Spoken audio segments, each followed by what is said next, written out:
Le signe des quatre de Arthur Conan Doyle, partie 4 du livre audio, chapitre 11. Le grand trésor d'Agra. Notre prisonnier s'assit dans la cabine en face du coffre en fer, pour la possession duquel il avait tant attendu et lutté. Il avait le regard hardi, le teint hâlé. Sa figure était parcourue par un réseau de rides.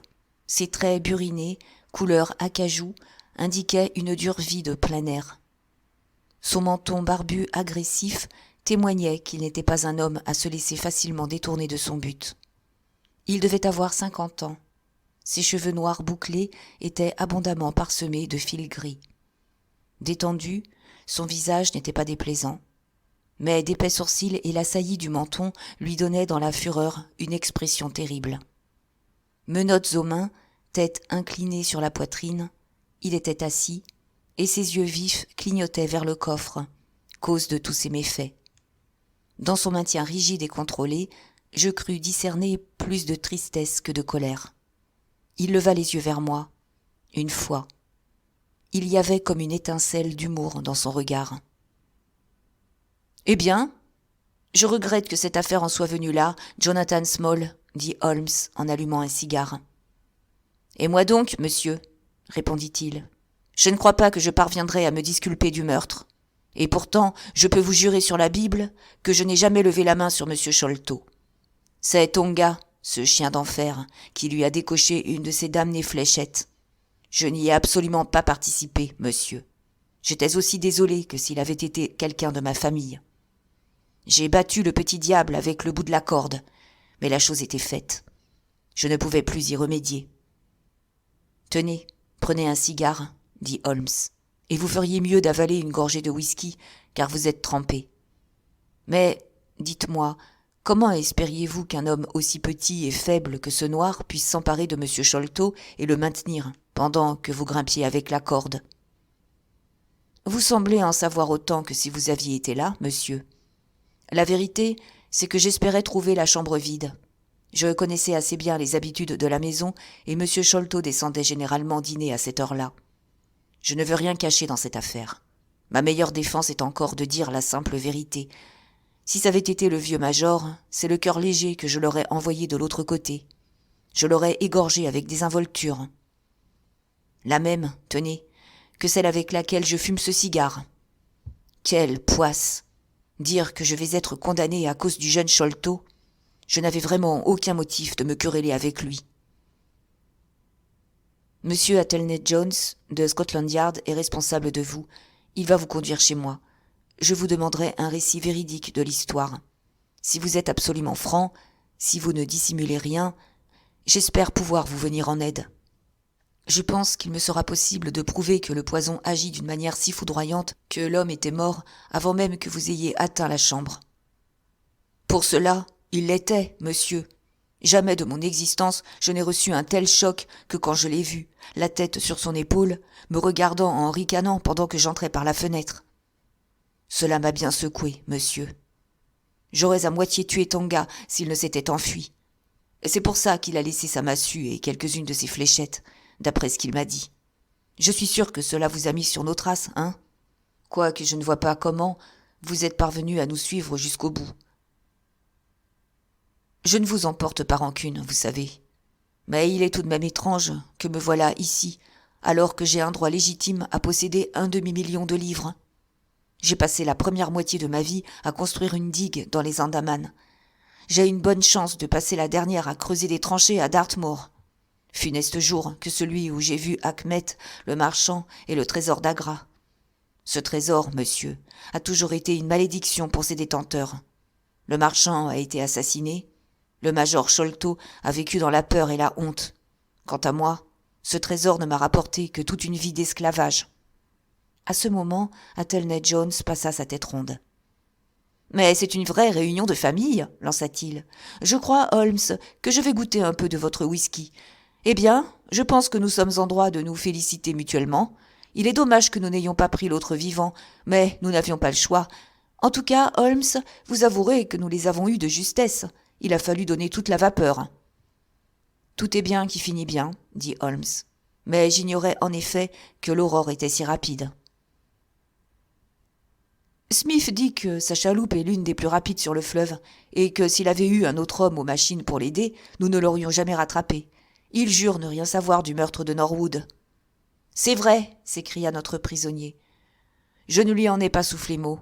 J'ai porté mon choix sur sa chaloupe parce que j'avais entendu dire qu'elle filait comme le vent. Mais c'est tout. Je l'ai bien payé. Et je lui avais promis une belle récompense. S'il nous amenait à l'Esmeralda, à Gravesend, en instance de départ pour le Brésil. Eh bien, s'il n'a fait rien de répréhensible, nous veillerons à ce qu'il ne lui arrive pas de mal. Nous sommes assez rapides lorsqu'il s'agit d'attraper des types, mais nous le sommes moins pour condamner. Il était divertissant de voir Jones se donner déjà des airs importants, maintenant que la capture était faite. J'aperçus un léger sourire sur le visage de Sherlock Holmes, à qui ce changement d'attitude n'avait pas échappé. « Nous allons arriver au pont de Vauxhall, dit Jones. « Docteur Watson, je vais vous mettre à terre avec le coffre au trésor. Je n'ai pas besoin de vous dire que, ce faisant, j'endosse une très grave responsabilité. Ce n'est absolument pas dans les règles. Mais la chose était convenue. Je ne me dédie pas. Mon devoir m'oblige cependant à vous faire accompagner par un inspecteur à cause de la grande valeur de ce coffre. Vous irez en voiture, sans doute. Oui, je me ferai conduire.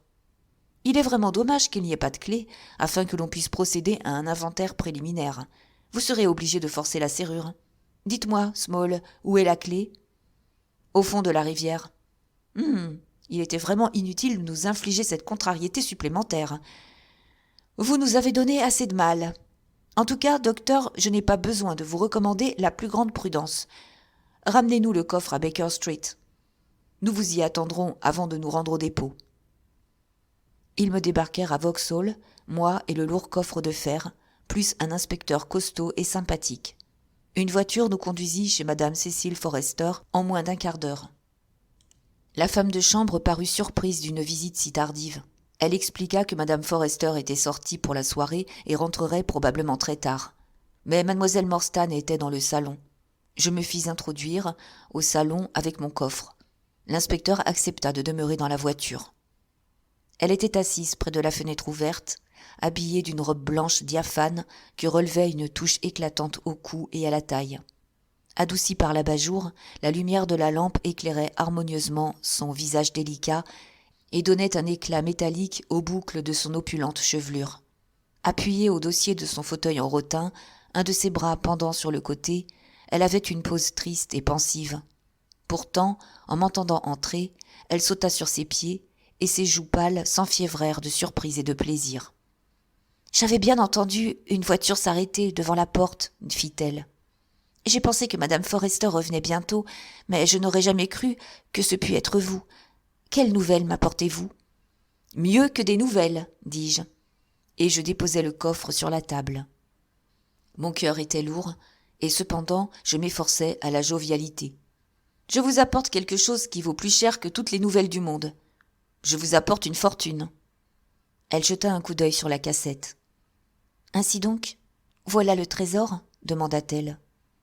Sa voix exprimait un détachement ineffable. « Oui, c'est le grand trésor d'Agra. Une moitié revient à Thaddeus Sholto et l'autre vous appartient. Vous aurez chacun quelques 200 000 livres. Vous représentez-vous ce que c'est ? Il y aura peu de jeunes filles en Angleterre qui seront plus riches que vous. N'est-ce pas merveilleux ? » Sans doute avais-je un peu exagéré mes manifestations d'enthousiasme, et le ton de mes compliments n'était pas entièrement convaincant. Je la vis hausser légèrement le sourcil et me regarder curieusement. « Si je l'ai, dit-elle, c'est bien grâce à vous. »« Non pas, répondis-je. Pas à moi, mais à mon ami Sherlock Holmes. Avec la meilleure volonté du monde, je n'aurais jamais pu démêler cet écheveau. D'ailleurs, nous avons bien failli perdre ce trésor en fin de compte. Asseyez-vous, docteur Watson. Je vous en prie, racontez-moi tout. » Je lui narrai brièvement les événements tels qu'ils s'étaient déroulés depuis que je l'avais vu. La nouvelle méthode de recherche qu'avait employée Holmes, la découverte de l'aurore, la venue d'Athelney Jones, nos préparatifs et la course folle sur la Tamise. Yeux brillants, lèvres frémissantes, elle écouta le récit de nos aventures. Lorsque je parlais de la fléchette qui nous avait manqué de si peu, elle devint pâle, comme si elle allait s'évanouir. « Ce n'est rien, murmura-t-elle, tandis que je lui tendais un verre d'eau. Rien qu'un léger malaise. Ça a été pour moi un choc quand j'ai compris que j'avais exposé mes amis à un aussi horrible péril. Ce n'est plus que du passé, répondis-je. Laissons de côté ces tristes détails. Parlons de quelque chose de plus gai. Le trésor est là. Que pourrait-il y avoir de plus gai ? J'ai obtenu l'autorisation de l'amener avec moi, pensant qu'il pourrait vous plaire d'être la première à le voir. Cela m'intéresserait beaucoup, dit-elle. Sa voix marquait peu d'empressement, mais sans doute pensa-t-elle qu'il serait peu aimable de paraître indifférente devant un trophée qui avait été si difficile à conquérir. « Quel beau coffre !» fit-elle en l'examinant. « Je suppose qu'il a été confectionné aux Indes ?»« Oui, à Bénarès. »« Et si lourd !» s'exclama-t-elle en essayant de le soulever. « Le coffre à lui seul doit avoir de la valeur. »« Où est la clé ?»« Small l'a jetée dans la Tamise, » répondis-je. « Il va falloir emprunter l'un des tisonniers de Madame Forrester. » Il y avait sur le devant du coffre un large et solide fermoir qui représentait un Bouddha assis. Je parvins à introduire par-dessous l'extrémité du tisonnier et j'exerçai une action de levier. La serrure céda avec un claquement bruyant. D'une main tremblante, je soulevai le couvercle. Nous restâmes tous deux pétrifiés. Le coffre était vide. Rien d'étonnant à ce qu'il fût si lourd. Le fer forgé, épais de près de 2 centimètres, l'enveloppait complètement. Il était soigneusement fait, massif et robuste. Le coffre avait été certainement fabriqué dans le but de contenir des objets de grand prix. Mais à l'intérieur, pas le moindre fragment, pas le plus petit débris de métal ou de pierres précieuses. Le coffre était absolument et complètement vide. « Le trésor est perdu, » dit mademoiselle Morstan avec un grand calme. Lorsque j'entendis ces mots et que je compris leur plein sens, il me sembla qu'une grande ombre s'éloignait de mon âme. J'ignorais à quel point ce trésor d'Agra avait pesé sur moi. Je ne m'en rendis compte qu'au moment où je le vis enfin écarté. C'était égoïste, sans aucun doute. C'était déloyal, méchant de ma part. Mais je ne pensais plus qu'à une seule chose. Le mur d'or avait disparu entre nous. « Merci, mon Dieu !» m'écriai-je du plus profond de mon cœur. Elle eut un sourire furtif et me regarda d'un air interrogateur. « Pourquoi dites-vous cela ?»« Parce qu'à nouveau, vous voici à ma portée, » dis-je en posant ma main sur la sienne. « Parce que, Marie, je vous aime, aussi sincèrement que jamais homme aima une femme. Parce que ce trésor, avec toute votre richesse, me scellait les lèvres. Maintenant qu'il a disparu, je puis vous dire combien je vous aime. Voilà pourquoi j'ai dit « Merci, mon Dieu ». Alors, dans ce cas, moi aussi, je dis « Merci, mon Dieu », murmura-t-elle. Quelqu'un avait sans doute perdu un trésor cette nuit-là, mais moi, je venais d'en conquérir un. Chapitre 12.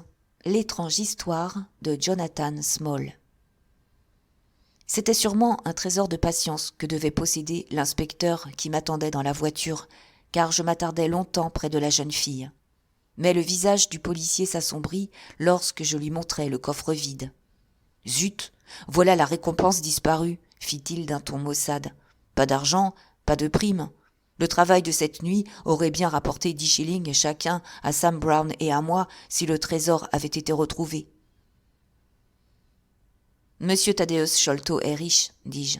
Il veillera à ce que vous soyez récompensé, même sans trésor. » Mais l'inspecteur secoua la tête d'un air abattu. « C'est du mauvais travail, » répéta-t-il, « et monsieur Athelney pensera la même chose. » Il ne se trompait pas. Le détective pâlit lorsque, parvenu à Baker Street, je lui montrai le coffre vide. Tous trois, Holmes, le prisonnier et lui, venaient d'arriver. Ils avaient modifié leur plan et décidé de se présenter à un commissariat sur leur chemin. Mon ami était vautré dans le fauteuil avec sa nonchalance coutumière, tandis que Small se tenait droit sur sa chaise. Comme j'exhibais le coffre vide, il s'adossa confortablement pour éclater de rire. « Voilà encore un de vos méfaits, Small !» fit Athelney Jones, furieux. « Oui, je l'ai planqué dans un endroit d'où vous ne pourrez jamais le sortir !» cria-t-il. « Ce trésor m'appartient. Puisque je ne pouvais en jouir, j'ai pris bougrement soin à ce que personne ne le récupère. Je vous dis que pas un être humain au monde n'y a droit en dehors de 3 bagnards en train de pourrir aux Andaman, et de moi-même. Je ne peux pas en jouir, et eux non plus. J'ai toujours agi pour eux autant que pour moi. Le signe des 4 a toujours existé entre nous. C'est pourquoi je suis sûre qu'il m'approuverait d'avoir jeté le trésor dans la Tamise plutôt que de le voir tomber entre les mains d'un parent de Sholto ou de Morstan. Ce n'est tout de même pas pour les rendre riches qu'Achmet est mort. Vous trouverez le trésor là où se trouve déjà la clé et le petit Tonga. Lorsque j'ai compris que votre chaloupe nous rattraperait sans faute, j'ai lancé les joyaux dans la flotte. Résignez-vous, il n'y aura pas de roupie pour vous. Vous essayez de nous tromper, Small, dit Attlenet Jones sévèrement. Si vous aviez voulu jeter le trésor dans la Tamise, il vous aurait été plus facile d'y jeter tout le coffre. Plus facile pour moi de le jeter, mais plus facile pour vous de le repêcher, hein rétorqua-t-il avec un regard rusé. L'homme qui était assez adroit pour m'attraper l'aurait été suffisamment encore pour retirer du fond du fleuve un coffre en fer. Ce sera plus difficile maintenant, car ils sont éparpillés sur plus de 8 kilomètres. Dame, j'ai eu le cœur brisé en les jetant. J'étais à moitié fou lorsque j'ai vu que vous alliez nous rejoindre. Mais il ne servait à rien de se lamenter. Dans ma vie, j'ai connu des hauts et des bas, et j'ai appris à ne pas pleurer devant les pots cassés. « Vous avez fait là une chose très grave, Small, » dit le détective. « Si vous aviez aidé la justice, au lieu de la contrarier ainsi, vous en auriez bénéficié au cours de votre jugement. »« La justice, » gronda l'ancien bagnard. « Une belle justice, oui. À qui appartient ce butin, si ce n'est pas à nous ? Quelle justice est-ce donc qui demande que je l'abandonne à des gens qui n'y ont aucun droit ? Moi, je l'avais gagné. 20 longues années dans ces marécages dévastés par la fièvre, au travail tout le jour sous les palétuviers, enchaîné toute la nuit dans des baraques repoussantes de saleté, harcelé par les moustiques, secoué par les fièvres, malmené par tous ces gardes noirs trop heureux de s'en prendre aux blancs. Voilà comment j'ai conquis le trésor d'Agra. Et vous venez me parler de justice parce que je ne peux supporter l'idée d'avoir tant souffert à seule fin qu'un autre en profite ? Mais j'aimerais mieux être pendu 10 fois ou avoir dans la peau une des fléchettes de Tonga plutôt que de vivre dans une cellule en sachant qu'un autre homme prend ses aises dans un palais grâce à une fortune qui m'appartient. Small s'était départi de son impassibilité. Laissant libre cours à ses sentiments, débitant son discours en un torrent de mots bousculés, il avait des yeux flamboyants. Ses mains s'agitaient avec passion et les menottes s'entrechoquaient bruyamment. À voir cette fureur déchaînée, je compris que la terreur qui avait saisi le major Sholto à l'annonce de son évasion était fort bien fondée. « Vous oubliez que nous ne savons rien de tout cela, » dit Holmes tranquillement. « Nous n'avons pas entendu votre histoire et ne pouvons juger si le bon droit était originellement de votre côté. Monsieur, vous m'avez traité avec humanité. Pourtant, c'est à vous que je suis redevable de ces bracelets. Allez, je ne vous en veux pas, c'est la règle du jeu. Je n'ai aucune raison de vous taire mon histoire si vous désirez la connaître. Ce que je vais vous dire est la vérité du bon Dieu, je vous l'affirme. Oui, merci, posez le verre à côté de moi. J'aurai peut-être la gorge sèche. Je suis né près de Pershore, dans le Worcestershire. Si vous allez y voir, vous trouverez un tas de Small par là-bas. J'ai souvent eu l'idée d'aller faire un tour dans la région. Mais comme à la vérité, je n'ai jamais été un motif d'orgueil pour ma famille, je me demande si l'on aurait été très heureux de me revoir. Ce sont tous des petits fermiers bien établis, allant à l'église, bien connus, bien respectés dans les environs. Moi, en revanche, j'ai toujours été un peu tête brûlée. Enfin, vers l'âge de 18 ans, je ne leur ai plus causé d'ennui. Mêlé à une violente bagarre au sujet d'une fille, je ne pus m'en sortir qu'en m'engageant dans le 3e des Buffs, qui était sur le point de partir pour les Indes. Cependant, je n'étais pas destiné à demeurer longtemps militaire. J'avais juste fini d'apprendre le pas de loi et le maniement de mon mousqueton lorsque je fus assez fou pour prendre un bain dans le Gange. Heureusement pour moi, John Holder, le sergent de la compagnie, était dans l'eau au même moment, et c'était l'un des meilleurs nageurs de l'armée. J'étais à mi-chemin de l'autre rive lorsqu'un crocodile m'attrapa la jambe droite, qu'il sectionna au-dessus du genou aussi proprement qu'un chirurgien. Je me suis évanoui sous le choc, avec l'hémorragie, et j'aurais coulé si Holder ne m'avait rattrapé et ramené au rivage. Je suis resté 5 mois à l'hôpital. Lorsqu'enfin j'en suis sorti, boitant avec ce pilon de bois attaché à mon moignon, je me suis trouvé réformé et inapte à toute occupation active. Comme vous voyez, la malchance déjà ne m'épargnait pas. Je n'étais plus qu'un infirme inutile, et je n'avais pourtant pas encore 20 ans. Cependant, mon infortune me valut bientôt un bienfait. Un type, Abel White, qui était venu pour des plantations d'indigo, cherchait un contremaître pour surveiller les indigènes et les faire travailler. C'était un ami de notre colonel, lequel s'intéressait à moi depuis mon accident. Abrégeons une longue histoire. Le colonel appuya chaleureusement ma candidature, et, comme le travail se faisait la plupart du temps à cheval, mon infirmité n'entrait pas en ligne de compte. Mon moignon était en effet assez long pour me permettre de rester bien en selle. Mon travail consistait à parcourir la plantation à cheval, à surveiller les hommes au travail et à signaler les fainéants. Le salaire était convenable, mon logement confortable. Dans l'ensemble, je n'aurais pas été mécontent de passer le reste de ma vie dans la plantation d'indigo. M. Abel White était un homme de cœur. Il venait souvent me rendre visite et fumer une pipe avec moi, car là-bas, les Blancs sont plus amicaux les uns envers les autres qu'on ne le sera jamais chez nous. Mais il était dit que je n'aurais jamais longtemps la chance pour moi. Soudain, sans signe précurseur, la grande révolte éclata. Le mois précédent, l'Inde était aussi tranquille et paisible en apparence que le Surrey ou le Kent. 30 jours plus tard, le pays était un véritable enfer livré à 200 000 diables noirs. Évidemment, vous connaissez la question, messieurs. Mieux que moi, probablement, car la lecture n'est pas mon fort. Je sais seulement ce que j'ai vu de mes propres yeux. Notre plantation était située à Muttra, au bord des provinces du Nord-Ouest. Nuit après nuit, le ciel s'embrasait à la lueur des bungalows en flammes. Jour après jour, de petites caravanes d'Européens passaient à travers notre propriété avec femmes et enfants, en route pour Agra, où se trouvaient les troupes les plus proches. Abel White était un homme têtu. Il s'était mis dans la tête que les proportions de la révolte avaient été exagérées et que celle-ci s'éteindrait aussi soudainement qu'elle s'était déclenchée. Assis dans sa véranda, il sirotait tranquillement son whisky, fumait ses cigares, tandis que le pays flambait autour de lui. Dawson et moi, nous sommes restés avec lui, bien sûr. Dawson et sa femme s'occupaient de l'économa et tenaient les livres. Et puis, un beau jour, vint la catastrophe. J'avais été inspecter une plantation assez lointaine. En revenant lentement dans la soirée, mes yeux tombèrent sur une sorte de paquet qui gisait au fond d'un fossé. Je m'approchai pour voir ce que c'était. Je devins glacé jusqu'aux os en reconnaissant la femme de Dawson, complètement lacérée et à moitié dévorée par les chacals et les chiens sauvages. Un peu plus loin sur la route, je trouvai Dawson lui-même, étalé, le visage dans la poussière, un revolver vide dans la main. Devant lui, il y avait 4 corps de cipayes, les uns sur les autres. Je tirai sur mes brides, ne sachant plus de quel côté me diriger, lorsque je vis une épaisse fumée s'élever du bungalow d'Abel White. Les flammes commençaient même à passer à travers le toit. Je sus alors que je ne pouvais plus être d'aucune aide à mon patron et que je perdrais ma vie à me mêler de l'histoire. D'où je me tenais, je pouvais voir des centaines de ces démons noirs, portant encore leur manteau rouge sur le dos, qui dansaient et hurlaient autour de la maison en flammes. Quelques-uns me montrèrent du doigt et 2 balles sifflèrent à mes oreilles. Je partis à travers les rizières et tard dans la nuit, j'arrivai en sécurité à l'intérieur d'Agra. Sécurité toute relative, d'ailleurs. Le pays entier s'agitait comme un essaim d'abeilles. Chaque fois qu'ils pouvaient se rassembler, les Anglais se contentaient de tenir le terrain sous le feu de leurs armes.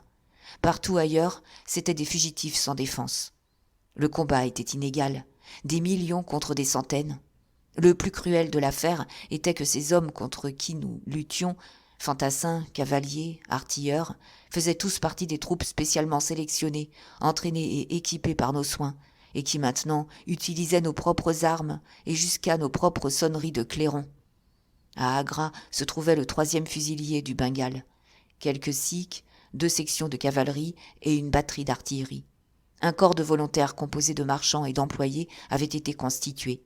Je m'y fis admettre, moi et ma jambe de bois. Nous effectuâmes une sortie pour rencontrer les rebelles à Chagung au début de juillet et nous les repoussâmes pour un temps. Mais la poudre vint à manquer et il nous fallut nous replier dans la ville. Les pires nouvelles nous arrivaient de tous les côtés. Ce n'est d'ailleurs pas étonnant, car si vous regardez sur une carte, vous verrez que nous étions au cœur de l'insurrection. Lucknow est situé à un peu plus de 160 km à l'est et Kanpur à environ la même distance au sud. Aux 4 points cardinaux, ce n'était que torture, meurtre et brigandage. Agra est une grande ville bondée de fanatiques et de farouches adorateurs de toute croyance. Parmi les ruelles étroites et tortueuses, notre poignée d'hommes était inefficace. Le commandant décida donc de nous faire traverser la rivière et de prendre position dans le vieux fort d'Agra. Je ne sais si l'un de vous, messieurs, a jamais lu ou entendu quelque chose se rapportant à cette vieille citadelle. C'est un endroit très étrange, le plus étrange que j'ai connu. Et pourtant, j'ai été dans bien des coins bizarres. Tout d'abord, ses dimensions sont gigantesques, plusieurs hectares. Il y a une partie moderne dans laquelle se réfugièrent garnisons, femmes, enfants, provisions et tout le reste, sans pourtant épuiser toute la place. Mais ce coin-là n'est encore rien à côté de la dimension des vieilles parties du fort. Personne n'y va, elles sont abandonnées aux scorpions et aux mille pattes. C'est plein de grands halls déserts, de passages tortueux et d'un long labyrinthe de couloirs serpentant dans toutes les directions. On s'y perdait si facilement qu'il était rare que quelqu'un s'y aventurât. De temps en temps, pourtant, un groupe muni de torches partait en exploration. Le fleuve coule devant le vieux fort et le protège. Mais sur l'arrière et les côtés, il y avait de nombreuses portes, aussi bien dans la vieille citadelle que dans la nouvelle. Il fallait toutes les garder, bien entendu. Nous manquions d'hommes. Il y en avait à peine assez pour surveiller les angles des remparts et servir les pièces d'artillerie. Il était donc impossible d'organiser une garde conséquente à chacune des innombrables poternes. Un détachement de réserve fut organisé au milieu du fort, et chaque porte fut placée sous la garde d'un homme blanc et de 2 ou 3 indigènes. Je fus chargé de la surveillance, une partie de la nuit, d'une petite poterne isolée au sud-ouest. 2 soldats sikhs furent placés sous mon commandement. Ma consigne était de faire feu de mon mousqueton en cas de danger. La garde centrale viendrait aussitôt à mon aide. Mais comme le détachement était à plus de 200 pas, distance coupée de corridors et de passages sinueux, je doutais fort qu'il puisse arriver à temps pour me secourir en cas d'une véritable attaque. Eh bien, j'étais assez fier d'être chargé de cette petite responsabilité. Dame, j'étais une toute nouvelle recrue et infirme par-dessus le marché. Pendant 2 nuits, j'ai monté la garde avec mes Punjabis. 2 grands gaillards au regard farouche. Mahomet Singh et Abdullah Khan, ainsi se nommaient-ils, étaient 2 vétérans de la guerre et ils s'étaient battus contre nous à Chilianwala. Ils parlaient assez bien l'anglais, mais je ne pouvais en tirer grand-chose. Ils préféraient se tenir à l'écart et jacasser entre eux toute la nuit dans leur étrange dialecte sikh. Quant à moi, je me tenais au-dessus du portail, regardant le large serpentin du fleuve s'étalant en contrebas, ainsi que les lumières clignotantes de la grande ville. Le roulement des tambours et des tam-tams, les cris et les hurlements des rebelles ivres d'opium et de vacarme se chargeaient de nous rappeler la nuit durant le danger qui nous guettait de l'autre côté du fleuve. Toutes les 2 heures, un officier faisait la ronde pour s'assurer que tout allait bien. Pour ma 3e nuit de garde, le temps était sombre. Il tombait une pluie fine et pénétrante. C'était pénible. J'essayais à maintes reprises d'engager la conversation avec les Sikhs, mais sans grand succès. À 2 heures du matin, la ronde passa, dissipant un moment la fatigue de la nuit. Désespérant de faire parler mes 2 hommes, je sortis ma pipe et posai mon mousqueton à côté de moi pour gratter une allumette. En un instant, les 2 Sikhs furent sur moi. L'un s'empara de mon arme et la pointa sur moi. L'autre brandit un grand couteau près de ma gorge, jurant entre ses dents qu'il m'égorgerait si je faisais un pas. Ma première pensée fut qu'ils étaient d'accord avec les rebelles et que c'était le commencement d'un assaut. Si notre porte passait entre les mains des Sipahs, le fort tombait. Quant aux femmes et aux enfants, ils seraient traités comme à Cawnpore. Peut-être allez-vous penser, messieurs, que je veux me donner un beau rôle. Je vous jure pourtant que, pensant à ce que serait un tel massacre, j'ouvris la bouche, bien que sentant la pointe du couteau sur la gorge, avec la ferme intention de crier. Ne serait-ce qu'une fois pour alerter la garde centrale. L'homme qui me tenait sembla lire mes pensées. Au moment où je prenais mon souffle, il murmura « Pas un bruit. Rien à craindre pour le fort. Il n'y a pas de chien de rebelle de ce côté. » Sa voix sonnait sincère. Je savais que si j'élevais la voix, j'étais un homme mort. Je pouvais le voir dans les yeux bruns de l'homme. J'attendis donc en silence pour savoir ce qu'il me voulait. « Écoute-moi, Saïb, dit Abdullah Khan, le plus grand et le plus féroce des 2.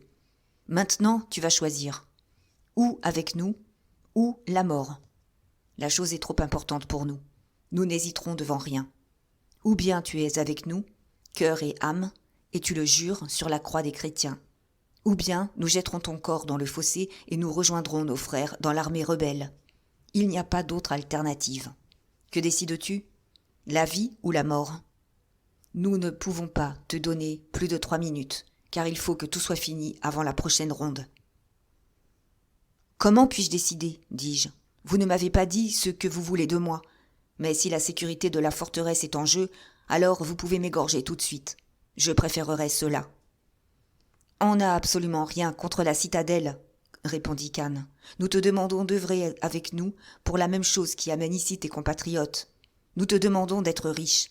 Si tu acceptes d'être avec nous ce soir, nous te jurons sur la lame du poignard et par les 3 vœux qu'aucun sikh n'a jamais transgressés, que tu auras une part équitable du butin. Il te reviendra 1/4 du trésor. Nous ne pouvons mieux te dire. »« De quel trésor s'agit-il donc ? Demandai-je. J'ai envie, autant que vous deux, d'être riche. Montre-moi ce qu'il faut faire.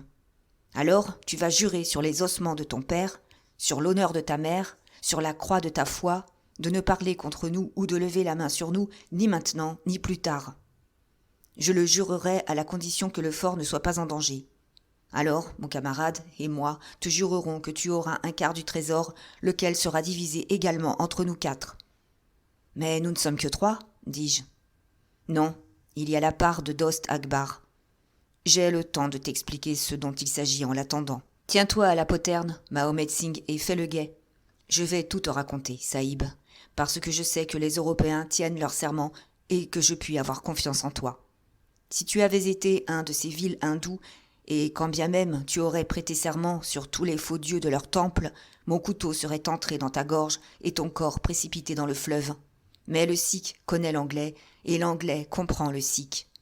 Écoute donc ce que je vais te dire. Il existe, dans les provinces du Nord, un raja qui possède de grandes richesses, bien que ses terres soient peu étendues. Il en doit la plus grande partie à son père, mais il en a accumulé lui-même, car il est avare et il préfère entasser son or plutôt que de le dépenser. Quand commença la rébellion, il s'arrangea pour rester en bons termes avec le lion et le tigre, avec les Sipahs et les Anglais. Bientôt, pourtant, il lui sembla que les hommes blancs allaient être chassés. De l'Inde entière ne parvenaient des nouvelles que de leur défaite et de leur mort. Mais c'était un homme prudent, et il s'arrangea de telle sorte que, quel que fût le cours des événements, il ne perde pas plus de la moitié de son trésor. Il garda l'or et l'argent dans les caves de son palais. Mais il mit dans un coffre de fer ses pierres les plus précieuses et ses plus belles perles. Il les confia à un serviteur fidèle qui devait se présenter ici comme un marchand et garder la cassette en attendant que la paix soit rétablie. De cette manière, si les rebelles triomphaient, il lui resterait son or. Mais si les Anglais reprenaient le pouvoir, ses joyaux lui resteraient. Après avoir ainsi divisé son magot, il se rangea du côté des Sipahs, qui étaient en force aux frontières de sa province. Remarque bien, Saïb, qu'en faisant ainsi, ses biens revenaient de droit à ceux qui sont restés fidèles. Ce prétendu marchand, qui a voyagé sous le nom de Achmet, est maintenant dans la ville d'Agra. Il désire pénétrer dans la forteresse. Il voyage en compagnie de mon frère de lait, Dost Akbar, qui connaît son secret. Celui-ci lui a promis de le conduire cette nuit à une des poternes latérales du fort. Il a choisi la nôtre. Ils se présenteront donc d'une minute à l'autre. L'endroit est désert et personne n'est au courant de sa venue. Le monde n'entendra plus jamais parler du marchand Achmet, mais le grand trésor du Raja sera partagé entre nous. Qu'en dis-tu, Saïb ? Dans le Worcestershire, la vie d'un homme semble sacrée, mais on ne raisonne plus sous le même angle lorsque le feu et le sang vous cernent de tous côtés et que la mort vous guette à chaque pas. Que le marchand vive ou soit assassiné m'importait aussi peu que le destin d'un insecte. En revanche, l'idée du trésor me conquit. J'imaginais déjà tout ce que je pourrais faire en rentrant au pays. La famille regarderait avec étonnement ce vaurien qui rentrait des Indes avec les poches pleines d'or. Ma décision fut vite prise. Mais Abdullah Khan, pendant que j'hésitais, tenta de me convaincre. « Réfléchis, Saïb, que si cet homme est pris par le commandant, il sera pendu ou fusillé, et ses joyaux seront confisqués par le gouvernement. Personne n'en sera plus riche d'une roupie. Mais si nous le capturons, nous confisquerons par nous-mêmes le trésor. Les joyaux seront aussi bien dans nos mains que dans les coffres du gouvernement. Il y en a assez pour faire de chacun de nous un homme riche et puissant. Personne ne connaît l'affaire. Nous sommes coupés du reste du monde. Quel risque courons-nous ? Allons, Saïb, dis-moi maintenant si tu es avec nous, ou si nous devons te compter comme un ennemi. »« Je suis avec vous, cœur et âme, dis-je. »« Voilà qui est bien, répondit-il en me tendant mon mousqueton. » Tu vois que nous avons confiance en toi. Je sais que ton serment, pas plus que le nôtre, ne peut être délié. Il ne nous reste plus qu'à attendre la venue de mon frère et du marchand. »« Ton frère sait donc ce que tu vas faire ?» demandai-je. « C'est lui qui a conçu ce plan. Allons à la porte partager le guet avec Mahomet Singh. » La pluie tombait toujours sans interruption. La mousson commençait. Des nuages lourds et sombres dérivaient à travers le ciel. Il était difficile de voir à plus d'un jet de pierre. Un fossé s'étendait devant la porte que nous gardions, mais il était presque asséché par endroits et on pouvait le franchir facilement. Je trouvais bizarre d'être là, à côté de ces deux sauvages Panjobis, attendant un homme qui courait à la mort. J'aperçus soudain, de l'autre côté du fossé, la lueur d'une lanterne voilée. Elle disparut parmi les monticules, puis redevint visible. Elle se rapprocha de nous. « Les voici !» m'exclamai-je. « Tu lanceras le qui-vive, Saïb, comme à l'ordinaire, » chuchota Abdullah. « Ne lui donnons aucune cause d'inquiétude. Envoie-nous à leur rencontre. Nous nous occuperons de lui pendant que tu resteras ici à monter la garde. Tiens-toi prêt à dévoiler la lanterne, afin que nous soyons sûrs que c'est bien l'homme. » La lumière s'avançait en vacillant, s'arrêtant parfois puis revenant à nouveau. Je pus enfin distinguer deux silhouettes de l'autre côté du fossé. Je les laissais dégringoler la rive abrupte, patauger à travers la mare et remonter à demi l'autre versant avant de lancer le qui-vive. « Qui va là ?» dis-je, d'une voix étouffée. « Des amis, répondit quelqu'un. Je découvris la lanterne, jetant sur eux un filet de lumière. Le premier était un sikh gigantesque, dont la barbe noire descendait presque jusqu'à la taille. Ailleurs que dans les cirques, je n'ai jamais vu d'homme aussi grand. Son compagnon était petit, rond et gras, porteur d'un grand turban jaune sur la tête, et à la main il portait un paquet enveloppé d'un châle. Il tremblait de peur. Ses mains frémissaient comme s'il avait la fièvre, et sa tête n'arrêtait pas de tourner de tous côtés, ses petits yeux vifs, aux aguets, à la manière d'une souris s'aventurant hors de son trou. J'eus froid dans le dos à la pensée de tuer cet innocent, mais la pensée du trésor me redonna un cœur de marbre. Lorsqu'il s'aperçut que j'étais européen, il poussa une petite exclamation de joie et se mit à courir vers moi. « Ta protection, Saïb !» haleta-t-il. « Ta protection pour le malheureux marchand Achmet. J'ai voyagé à travers Rajputana afin de me mettre sous la protection du fort d'Agra. J'ai été volé et battu et trompé parce que j'étais l'ami des Anglais. Bénie soit cette nuit qui amène à nouveau la sécurité pour moi et mes pauvres biens. »« Qu'y a-t-il dans ce paquet ?» demandai-je. « Une boîte en fer, » répondit-il. « Elle ne contient qu'une ou deux affaires de famille, des choses insignifiantes qui n'ont de valeur pour personne, mais que je serais désolé de perdre. Cependant, je ne suis pas un mendiant et je te récompenserai, jeune Saïb, et ton gouverneur aussi, s'il me donne l'abri que je demande. » Je n'étais plus assez sûr de moi pour lui parler encore. Plus je regardais ce visage bouffi et apeuré, plus il me semblait difficile de le tuer ainsi de sang-froid. Il fallait en finir au plus vite. « Amenez-le à la garde principale, dis-je. » Les deux sikhs l'encadrèrent, tandis que le géant suivait derrière. Ils s'engagèrent ainsi dans le sombre passage. Jamais homme ne fut plus étroitement enserré par la mort. Je demeurai sur les remparts avec la lanterne. Je pouvais entendre la cadence des pas résonner le long du corridor désert. Soudain, ce fut le silence. Puis, des voix, le bruit confus d'une bagarre, des coups assourdis.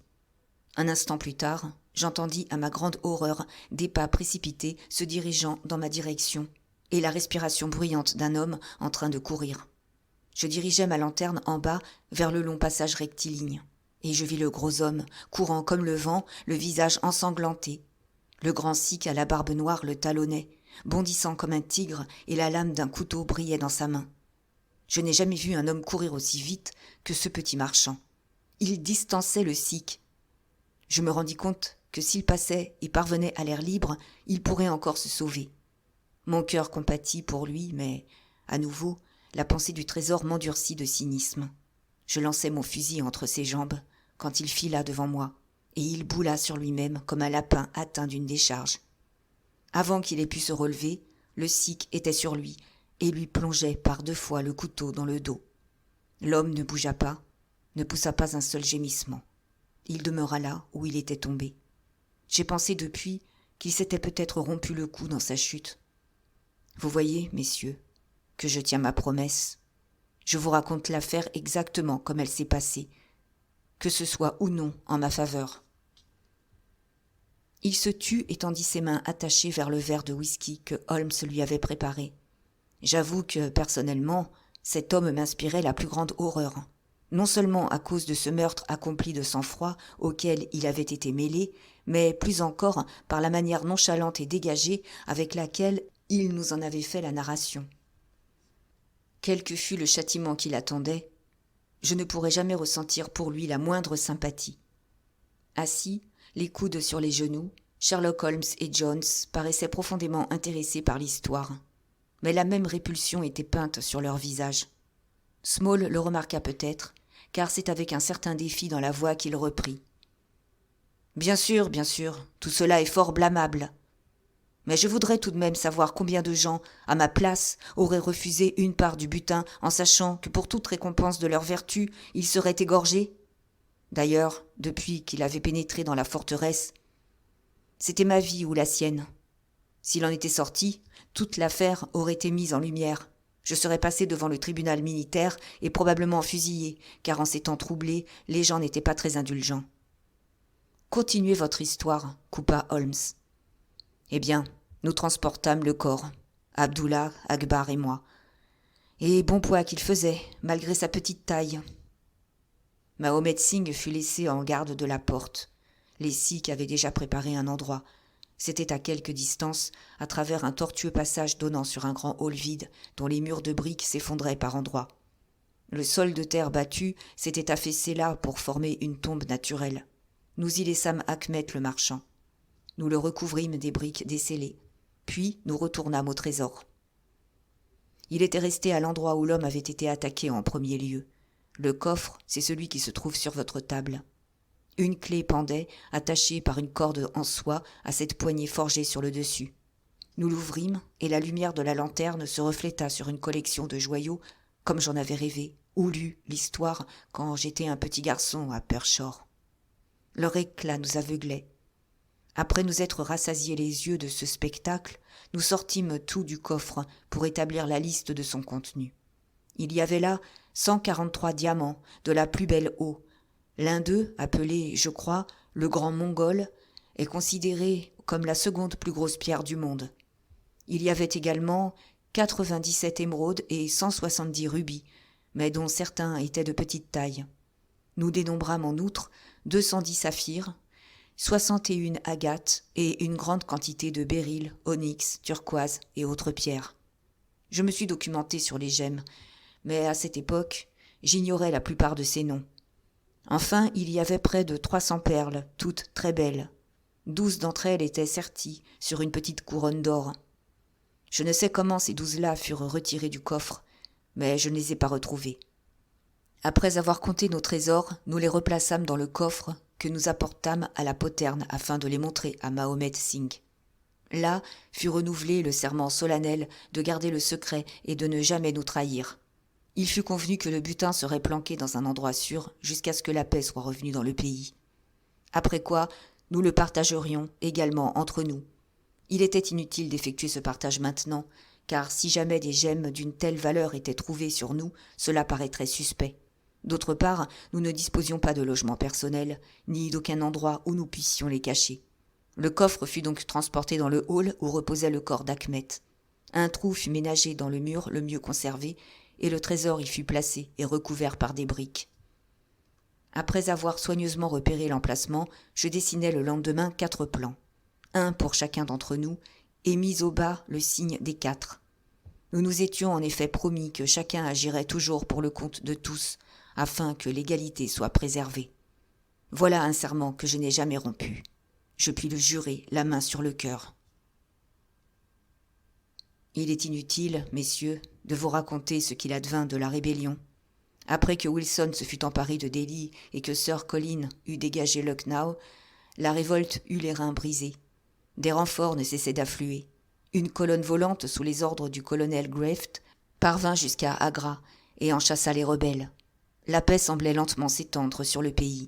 Nous espérions tous les 4 que le moment était proche où nous pourrions partir en toute sécurité avec notre part du butin.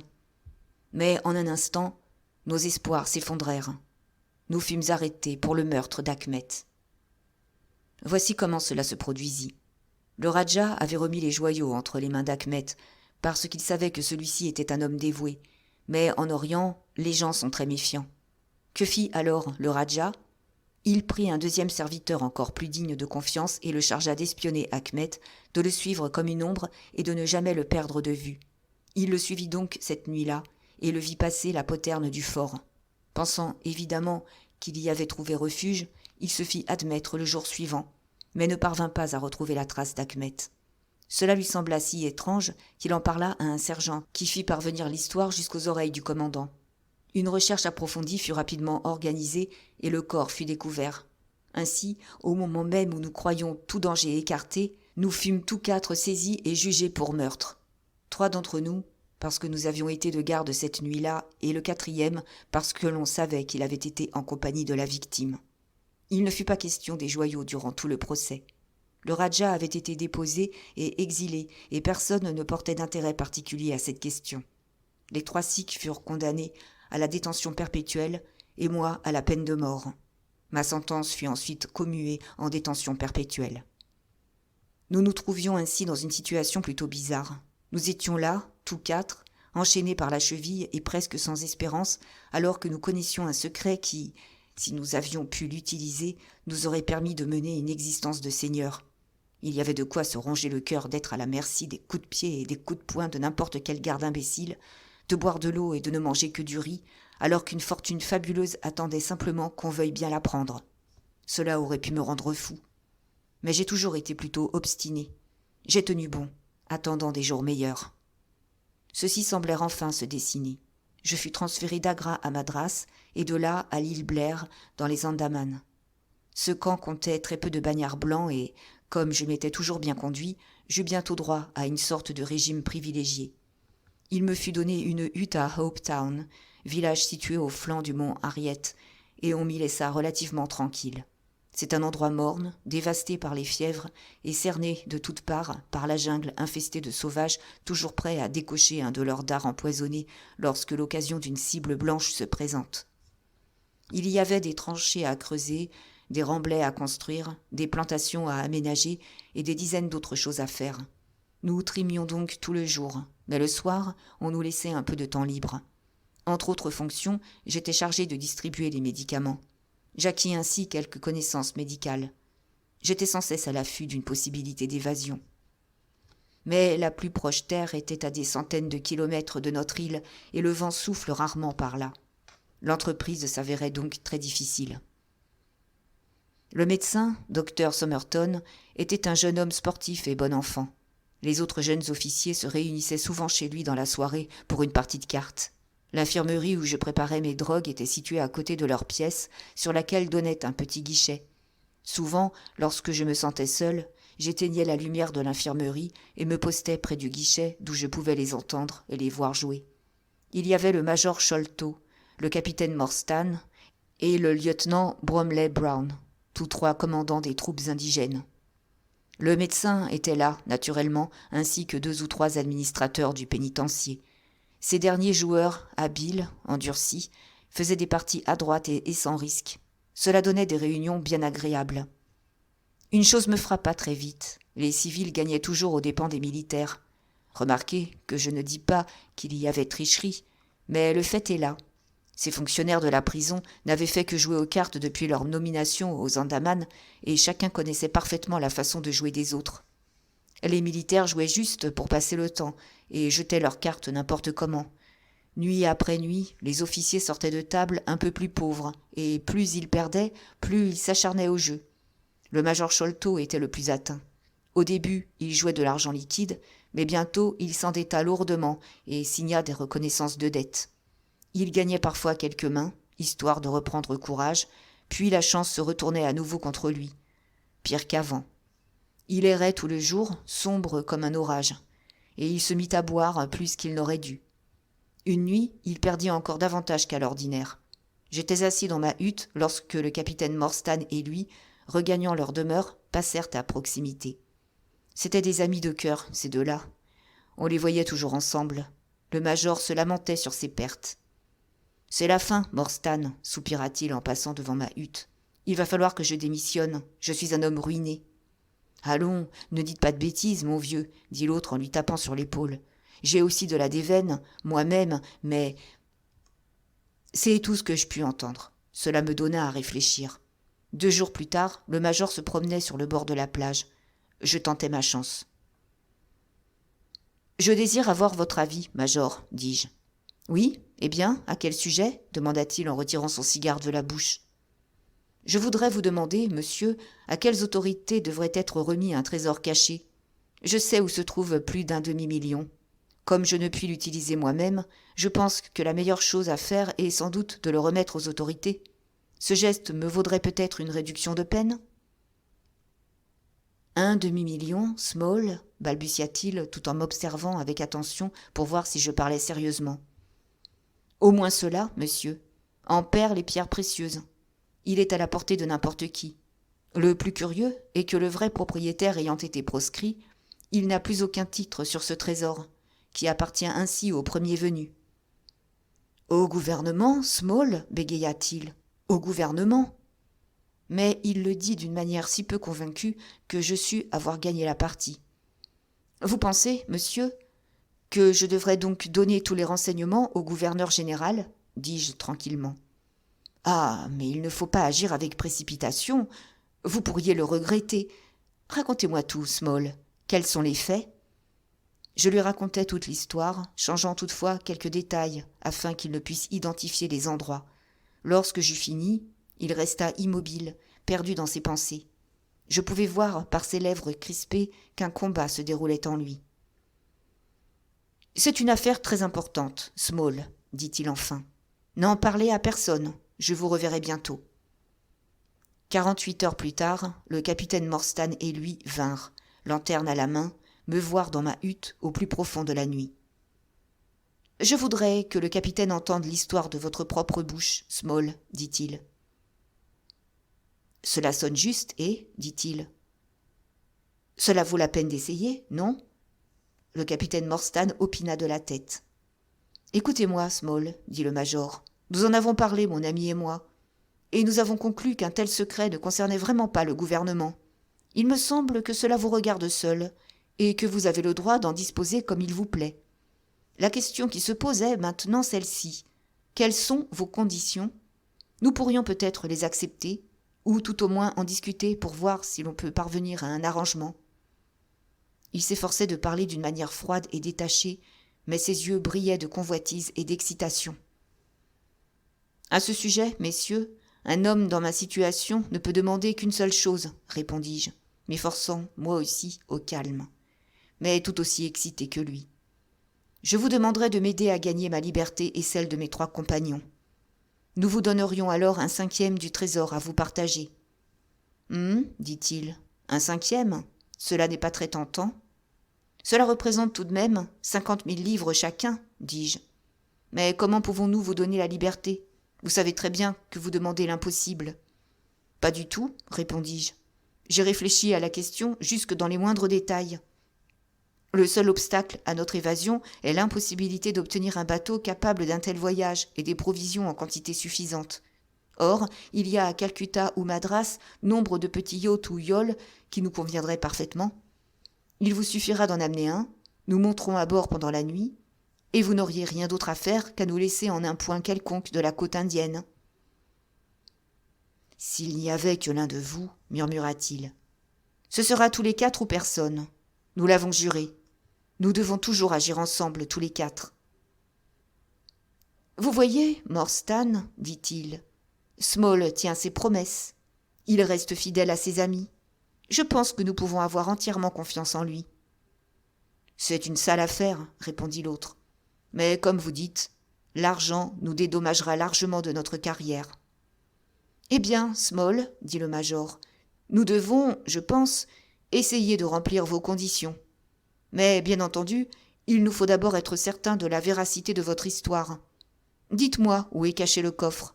J'obtiendrai une permission et je prendrai le navire de ravitaillement pour aller voir sur place. »« Pas si vite, protestai-je, car je devenais plus audacieux à mesure qu'il s'échauffait. Je dois obtenir le consentement de mes 3 camarades. Je vous le dis, c'est nous 4 ou personne. » « C'est ridicule, s'écria-t-il. Qu'est-ce que ces 3 noirs ont à faire avec notre convention ? » ?»« Noirs ou bleus, dis-je. Ils sont avec moi et nous faisons tout ensemble. » Eh bien, l'affaire se termina par une deuxième entrevue à laquelle participaient Mahomet Singh, Abdullah Khan et Dost Akbar.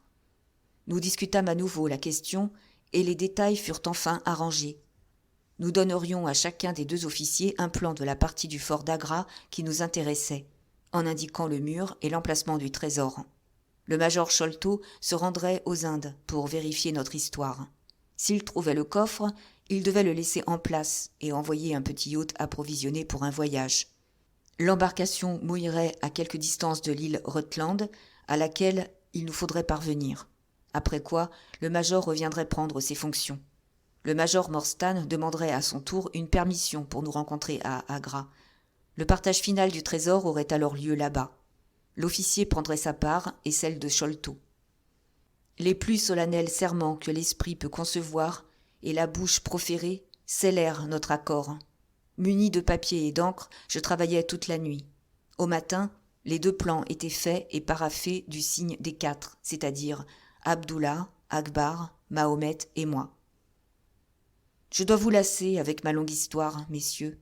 Je sais que mon ami, M. Jones, est impatient de me mettre en cellule. Aussi, je serai aussi bref que possible. L'infâme Sholto partit pour l'Inde, mais ne revint jamais. Le capitaine Morstan, peu de temps après son départ, me montra son nom sur une liste de passagers en route pour l'Angleterre. Son oncle était mort, lui laissant une fortune. Il avait quitté l'armée. Et pourtant, voilà comment il s'abaissa à traiter 5 hommes.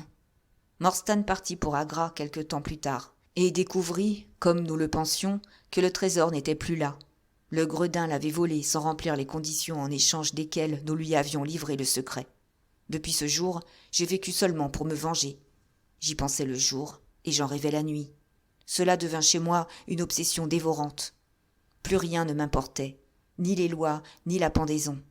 M'évader, retrouver Sholto, glisser ma main autour de son cou, je n'avais que cette pensée en tête. Le trésor d'Agra, en comparaison de la haine meurtrière que je vouais à Sholto, perdait à mes yeux de son importance. Eh bien, je me suis fixé pas mal de buts dans ma vie, et je les ai toujours atteints. Mais de longues, longues années passèrent avant que l'occasion puisse se présenter. Je vous ai dit que j'avais un peu appris à soigner. Un jour que le docteur Somerton était couché avec les fièvres, un groupe de prisonniers ramassa dans les bois un petit insulaire Andaman et me l'amena. Gravement malade, il s'était rendu en un endroit isolé pour mourir. Bien qu'il fût aussi venimeux qu'un jeune serpent, je le pris en main et parvins à le guérir. 2 mois après, il parvenait à marcher, mais, s'étant attaché à moi, il repartit sans plaisir dans les bois et revint sans cesse rôder autour de ma hutte. J'appris un peu son dialecte, ce qui ne fit qu'accroître son affection. Tonga, c'est ainsi qu'il s'appelait, possédait un grand canoë qu'il utilisait à merveille. Lorsque je fus convaincu que ce petit homme m'était tout dévoué et qu'il était prêt à faire n'importe quoi pour me servir, j'entrevis une possibilité d'évasion. Je lui en parlai. Il lui faudrait amener son bateau la nuit, près d'un débarcadère désaffecté qui n'était jamais gardé, et emporter plusieurs outres d'eau, le plus possible de yams, noix de coco et patates douces. Il était fidèle et sincère, ce petit Tonga. Jamais homme n'eut compagnon plus dévoué. Il amena son embarcation au quai la nuit indiquée. Mais le hasard voulut qu'un garde se trouvât là. C'était un vil Pathan qui n'avait cessé de m'insulter et de me nuire. J'avais fait le vœu de me venger, et maintenant la chance s'offrait à moi. C'était comme si le destin l'avait expressément placé sur mon chemin afin que je puisse payer ma dette avant de quitter l'île. Il se tenait sur le remblai, me tournant le dos, sa carabine en bandoulière. Je cherchais autour de moi un roc avec lequel lui casser la tête, mais je n'en vis aucun. Une étrange pensée me traversa alors l'esprit. Je m'assis sans bruit dans l'obscurité et défis ma jambe de bois. En 3 grands sauts, je fus sur lui. Il mit sa carabine à l'épaule, mais je le frappai de plein fouet et lui défonçai le crâne. Le pilon est fendu à l'endroit où j'ai tapé. Vous pouvez voir. Nous nous écroulâmes tous les 2, car je ne pus garder mon équilibre. Mais quand je me relevai, lui resta étendu. Je me dirigeai vers le bateau. 1 heure plus tard, nous étions déjà loin en mer. Tonga avait emmené tout ce qu'il possédait sur terre, ses armes et ses dieux. Il avait entre autres une longue lance en bambou et quelques nattes en fibres de cocotier avec lesquelles je confectionnais une sorte de voile. 10 jours durant, nous naviguâmes au hasard, espérant que la chance nous sourirait. Le 11e, un cargo nous récupéra. Il transportait des pèlerins malais de Singapour à Jida. C'était une foule étrange. Tonga et moi parvînmes bientôt à nous mêler à eux. Ils avaient en commun une précieuse qualité. Ils ne posaient pas de questions et nous laissaient tranquilles. Mais s'il fallait vous raconter toutes les aventures par lesquelles nous sommes passés, mon petit copain et moi, vous demanderiez grâce, car il me faudrait vous garder ici jusqu'au matin. Nous voyageâmes un peu partout dans le monde. Il surgissait toujours quelque chose pour nous empêcher d'arriver à Londres. Mais jamais, durant ce temps, je ne perdais de vue mon but. Je rêvais de Sholto la nuit. Pourtant, enfin, nous nous trouvâmes un jour en Angleterre. Il y a de cela 3 ou 4 ans. Il ne fut pas très difficile de découvrir où il vivait, et je me mis en quête de savoir s'il avait vendu le trésor ou s'il le possédait encore. Je me liai avec quelqu'un qui pouvait m'aider. Je ne donne pas de nom, car je ne tiens pas à mettre qui que ce soit dans le bain. J'appris bientôt que Sholto avait encore les joyaux. Je tentais, de bien des façons, de parvenir jusqu'à lui, mais il était rusé, méfiant, et il y avait toujours 2 anciens boxeurs, en plus de ses fils et de son Khitmutgar, pour le garder. Puis un jour, j'appris qu'il se mourait. Je me précipitai dans le jardin, furieux qu'il échappe ainsi à mes griffes. Regardant par la fenêtre, je le vis, étendu sur son lit, ses 2 fils de chaque côté. Je serais entré et j'aurais tenté le tout pour le tout contre eux 3, mais je vis sa mâchoire tomber et je sus qu'il venait de mourir. Je pénétrai dans sa chambre pendant la nuit pour fouiller ses papiers dans l'espoir d'y trouver une indication concernant le trésor. Il n'y avait pas un mot là-dessus. Je m'en retournai amer et furieux comme vous pouvez le penser. Mais avant de partir, je pensais que mes amis sikhs seraient contents de savoir que j'avais laissé une preuve de notre haine. J'inscrivis donc le signe des 4, comme il était marqué sur les plans, et l'accrochai sur sa poitrine. Ainsi, au moins Sholto ne serait pas enseveli sans être marqué par les hommes qui l'avaient volé et trahi. Pour gagner notre vie à cette époque, nous parcourions les foires et autres endroits où j'exhibais le pauvre Tonga, le noir cannibale. Il mangeait de la viande crue et exécutait ses danses guerrières. Nous parvenions ainsi à toujours remplir de petites monnaies mon chapeau en une journée de travail. J'avais régulièrement des nouvelles de Pondichéry Lodge. Quelques années passèrent sans rien d'important. On cherchait toujours le trésor. Enfin vint le jour attendu si longtemps. Le coffre venait d'être trouvé dans un faux grenier au-dessus du laboratoire de M. Bartholomew Sholto. J'accourus immédiatement et inspectai les lieux. Mais je ne voyais pas comment, avec ma jambe de bois, je pourrais me hisser jusque-là. La tabatière sur le toit me donna la solution. Il m'apparut que la chose serait facile avec l'aide de Tonga. Calculant tout en fonction de l'heure du dîner de Bartholomew Sholto, j'amenai mon petit copain et lui enroulai une longue corde autour de la taille. Il pouvait grimper comme un chat, et il parvint rapidement sur le toit. La malchance voulut que Bartholomew Sholto fût encore dans sa chambre. Cela lui coûta la vie. Tonga crut qu'en le tuant, il faisait quelque chose de très bien. En effet, lorsque je parvins dans la pièce, il se promenait fier comme un paon. Il fut tout étonné lorsque je me précipitai sur lui, corde en main, et que je le maudis en le traitant de petit démon sanguinaire. Je m'emparai du coffre au trésor, le fis descendre par la fenêtre et suivis le même chemin après avoir laissé sur la table le signe des 4, pour montrer que les joyaux étaient enfin revenus à ceux qui y avaient droit. Puis Tonga ramena la corde à l'intérieur, ferma la fenêtre et reprit le chemin par lequel il était venu. Je ne vois rien d'autre à vous dire. J'avais entendu un marin vanter la vitesse de la chaloupe de Smith, l'Aurore. Je pensais qu'elle serait bien pratique pour notre évasion.